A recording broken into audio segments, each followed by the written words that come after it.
Saudara-saudara sekalian, salam damai sejahtera dalam kasih Tuhan dan selamat berjumpa kembali dalam edisi renungan hari ini.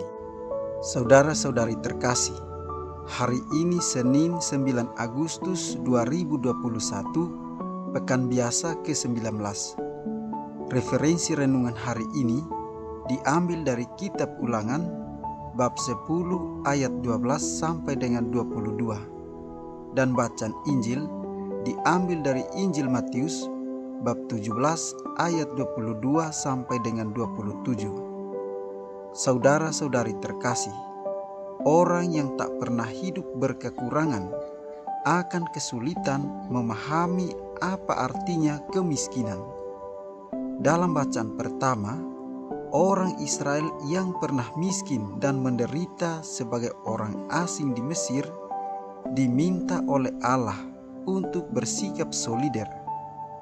Haruslah kamu menunjukkan kasih-Mu kepada orang asing, sebab kamu pun dahulu adalah orang asing di tanah Mesir.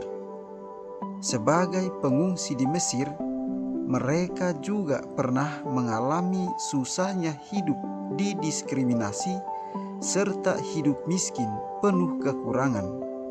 Berdasarkan pengalaman itu, Allah menghimbau mereka untuk tidak memandang bulu, membela hak anak yatim piatu, serta memberikan makanan dan pakaian kepada orang asing. Saudara-saudari terkasih, dalam bacaan Injil dikisahkan bahwa Petrus ditanyai oleh Yesus sang gurunya, apakah membayar pajak untuk bait Allah? Yesus sungguh menyadari bahwa meskipun dia sebagai anak Allah, akan tetapi Yesus tetap melaksanakan kewajiban sebagai orang Yahudi dengan rendah hati. Dengan membayar pajak bait Allah, meski Yesus adalah Allah, Ia juga sesungguhnya mengajari kita para pengikutnya untuk tetap setia dan taat pada kewajiban dan tugas kita sehari-hari. Dalam bacaan pertama, Allah mengingatkan bangsa Israel untuk taat kepadanya dalam mengasihi dan beribadah kepadanya. Pada tataran ini, hendak ditegaskan bahwa tidak ada hal lain yang dituntut Tuhan selain hidup menurut segala perintah-Nya, mengasihi Tuhan dan beribadah kepada Tuhan. Namun bukan dengan sekadar formalitas belaka, tapi dengan segenap hati dan dengan segenap jiwa. Saudara-saudari terkasih, kerendahan, ketaatan, dan kesungguhan hati inilah yang sepenuhnya dicontohkan Kristus dalam karya penebusan lewat sengsara, wafat, dan kebangkitannya. Dengan kerendahan hati, Kristus rela menjadi manusia, dan dengan ketaatan serta kesungguhan hati, Kristus menebus dosa umat manusia. Semoga kita pun senantiasa memuliakan Allah di tengah dunia dalam keseharian kita, lewat tugas dan tanggung jawab kita masing-masing. Saudara-saudari terkasih, Yesus tidak pernah menggunakan privilege dan statusnya sebagai anak Allah untuk mencari kemudahan dan memenuhi kepentingan diri. Dia yang berkuasa merobohkan dan mendirikan kembali bait Allah dalam 3 hari pun bersedia membayar pajak bait Allah seperti orang kebanyakan. Yesus bersikap solider dan tidak ingin menjadi batu sandungan atau skandal bagi orang lain.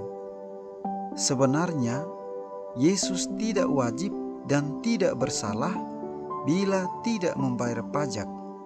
Namun, Yesus ingin memberi teladan yang baik.